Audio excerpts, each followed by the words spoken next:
Hello,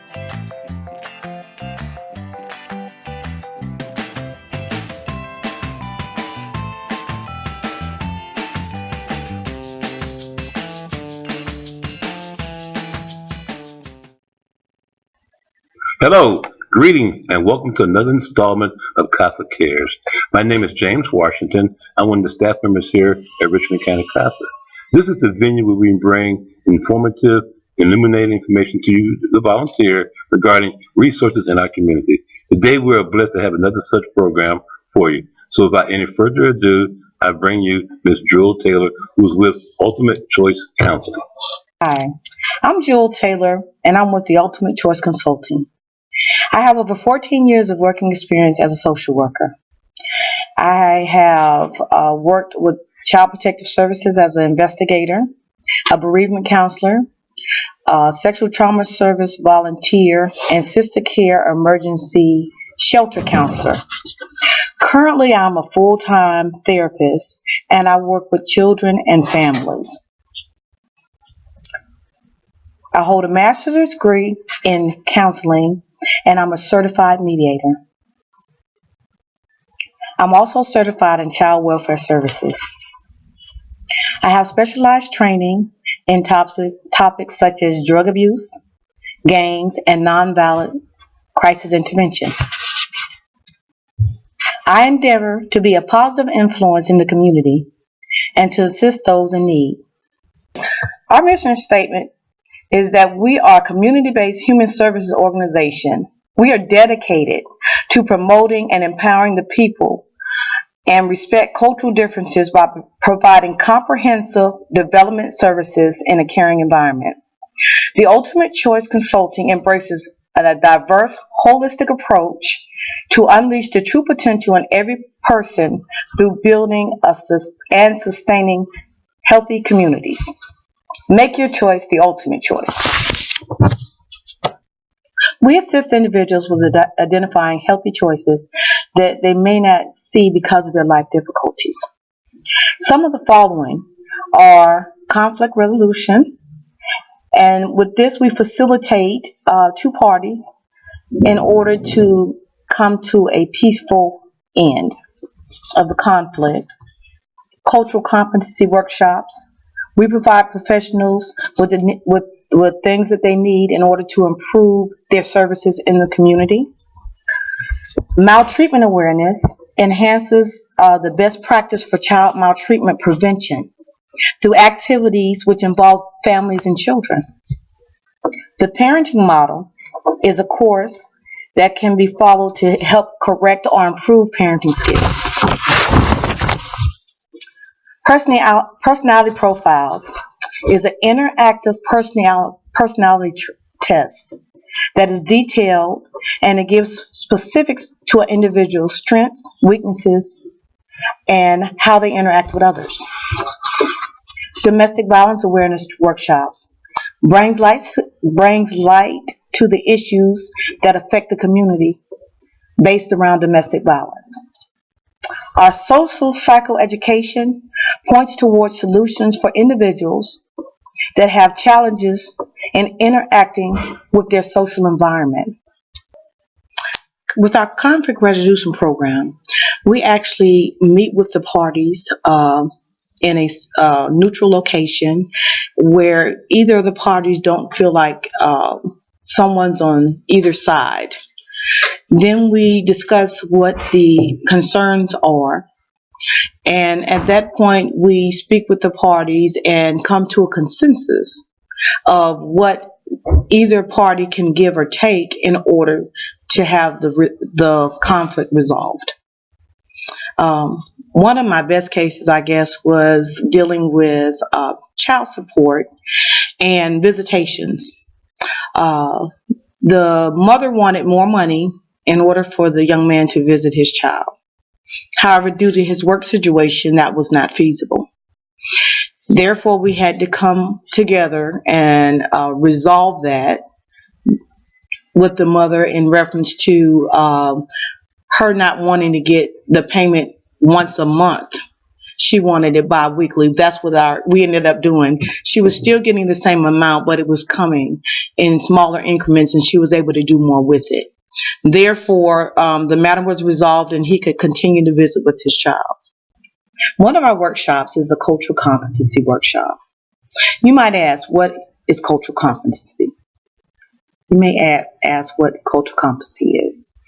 That is having an awareness of those that are around you in the workplace and other places, hospitals that you may have to work with on a daily basis. In our cultural competency program, we make certain that caseworkers, investigators, hospital staff are aware of cultural differences, and that sometimes when they think a person is not wanting to cooperate, it's not that, it's because of a cultural difference. And once we educate the providers on their cultural competency and the differences in different cultures, it makes a major difference. An example that I have of that is that we had a nursing staff that was dealing with a Hispanic family, and she was questioning the mother in reference to information that she needed. The mother never looked to her or answered her directly. She would always look to her husband. So the nurse felt that the young lady was under threat of harm because she always looked to her husband to answer the question. However, that was not the case, because in the Hispanic community, they reverence the man and they give them first authority to speak when someone is speaking to the family. Had the young lady been alone, she would have answered the questions without any problem. And once the staff was able to get an understanding of the Hispanic community and the way that they communicate when the men are present, she stopped having problems with the families that she serviced because she understood that. And she was able to help the family and give them services that were needed without any concern. Our next area that we have a lot of schools and other organizations like churches contact us about is maltreatment awareness. And what is maltreatment? Maltreatment basically is when a child is physically, sexually, emotionally, or mentally abused in some form or format. And a lot of the people that contact us are not really sure how to identify that maltreatment in order to report it in order to keep the child safe. So a large segment of our training is based upon what areas to look for, areas of concern when dealing with children and possible maltreatment. So therefore, some of the things that we've been able to do, we work with a tiny, feeds program through the school district, and this program had teen mothers in it. And some had already had their children and some were currently pregnant. And what we did is that we went in and we taught the mothers about things to avoid as far as maltreatment with their infants. Being a new mom, you have a lot of stressors. Being in high school is a stressor itself. We spoke to them about shaken baby syndrome, where if you are working with your child and the baby's constantly crying and you can't figure out, you never shake a child. Something as simple as having your friends over and they throw your child up in the air can actually cause damage to the spinal cord. And a lot of these young ladies didn't realize that because they had friends and they'd seen their friends doing that with their children. And then when it would actually cause developmental delays and possibly even death. So once those girls were aware of that, we made sure that they had contact information when they felt like they were all alone and didn't know what to do with their babies. Just gave them outlets to keep them from being so stressed with these new babies. We also try to reach out to the fathers of these children. Even though this Tiny Feet program at this particular high school basically dealt with the females, we try to reach out to the fathers. Because at some point in time, they want to be a part of their child's life. And if they are not equipped to know how to handle a child, that's why you have cases of child abuse. That's something that they've done because they're not aware that if they do this thing, so education is key. The child is injured, they're either in jail or the child is injured for life, permanently. So with our maltreatment, we really try to teach the younger parents how to take care of their children, what to do if they're feeling like they're stressed. And one of the things I do as well is when I go out, I speak to children that don't have any children at this point, teenagers, preteens, and I think my best experiment is where we have the crying baby when they come into the classroom, and it's actually an audio, and this baby cries for like 40 minutes while they're sitting in there, nonstop. And I'm talking, and the baby's crying right behind me. So I had one girl, she raised her hand, she says, "Why don't you stop that baby from crying?" I said, "Well, that's your assignment." I turned it off, and I had them to write a paragraph as to how they would handle this if that was their child. They're in high school, they're in middle school, and this is your child crying, and you don't have anyone there to assist you. You've changed the diaper, you've given them a bottle, and they're still crying like that. How would you handle it?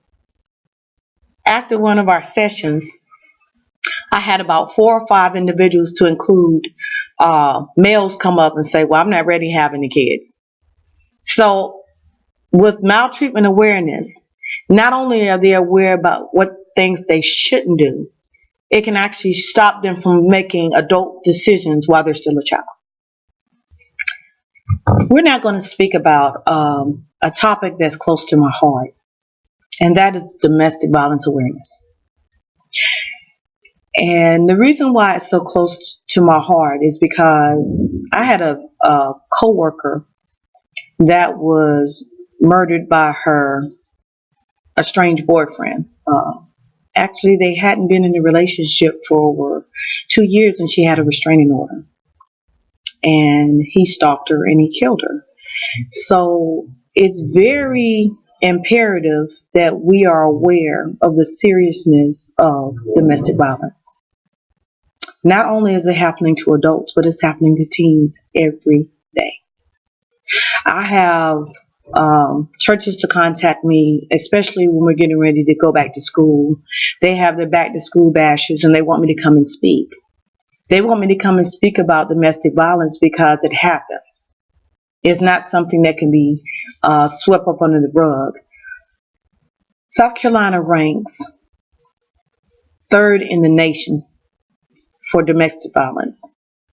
People being killed, male and female, but the majority that lose their life are females. So when I go out to speak to these children, I make it my point to let them know that it's not a cute thing when your girlfriend scratches you in the face because you talk to someone else. It's not something that your boyfriend is jealous and you're happy about it because he slapped you because you were speaking to somebody. Those situations don't get any better. They get worse. And the longer that you hide it, the more you put yourself at risk. I think that after my friend was murdered by her estranged boyfriend, and she had a restraining order against it, I could not emphasize more to those teens and preteens that if somebody is injuring you at that age, you need to contact an adult immediately, because it doesn't get better, and if you remain in that relationship, it normally only escalates. And a lot of people don't think that with domestic violence that threats and name calling is domestic violence, but it is. I had one young lady come up to me after one of my sessions, and she says, "My boyfriend never hit me, so that means I'm not in a domestic violence situation." And her sister was standing there. She was like, "Well, he calls you stupid all the time, and he tells you better not talk to this one on the phone, and he threatens you." So once her sister stated that, I was like, yes, that's domestic violence.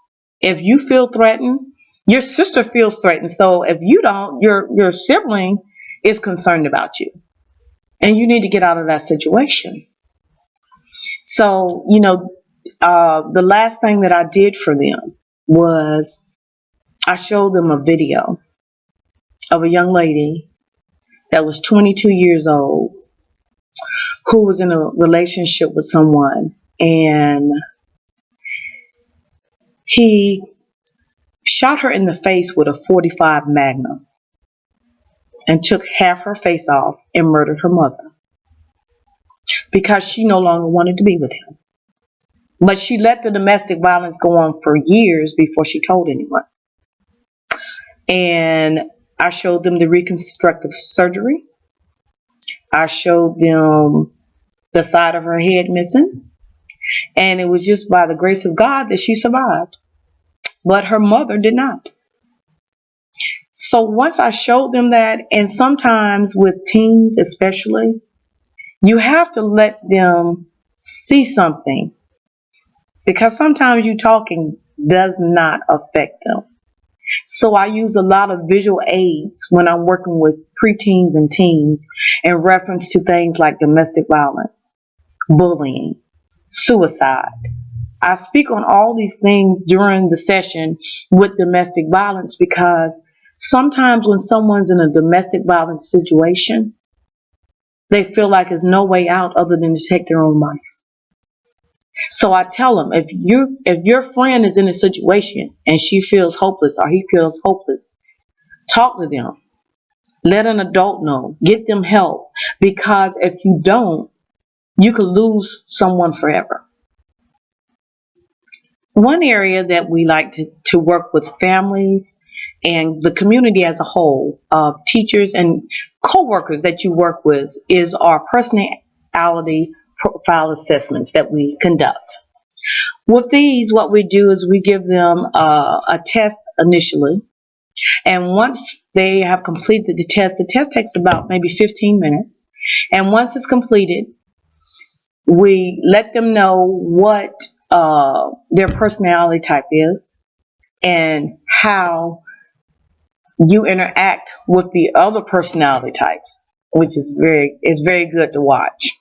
I can say the most rewarding session that I had was with a group of men with the Fatherhood Initiative in another county. These men were actually court ordered to attend the fatherhood program in order to keep from going to jail. The program would help them get jobs and help them set up payment for their child support and help them to interact with their children and the significant other or previous significant other, whichever the situation was at hand. When I was doing the assessments, they became very interactive because they were actually calling out different family members that the traits followed.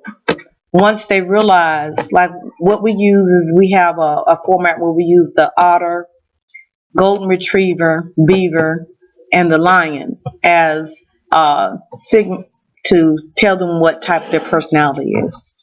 Well, we had a lot of individuals that said, no wonder I don't get along with this child because they act just like me. They have the same traits as I have.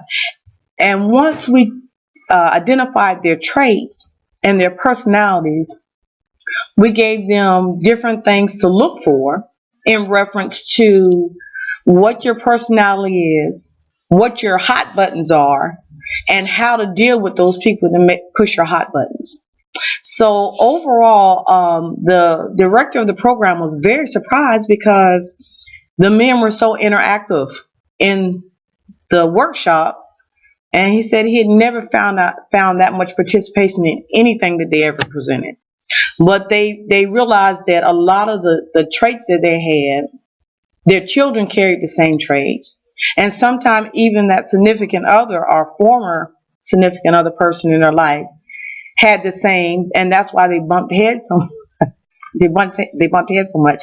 But we did give them the skill set in order to be able to work through that so that they could actually meet with the other adult involved in the child's life and sit down and be able to communicate without fighting, and to see the child and let the child mirror that. They see that my mother and father aren't fighting and they're talking. So even if that child has that same personality, they don't have to respond emotionally. They can actually communicate and speak with others in a manner that's needed.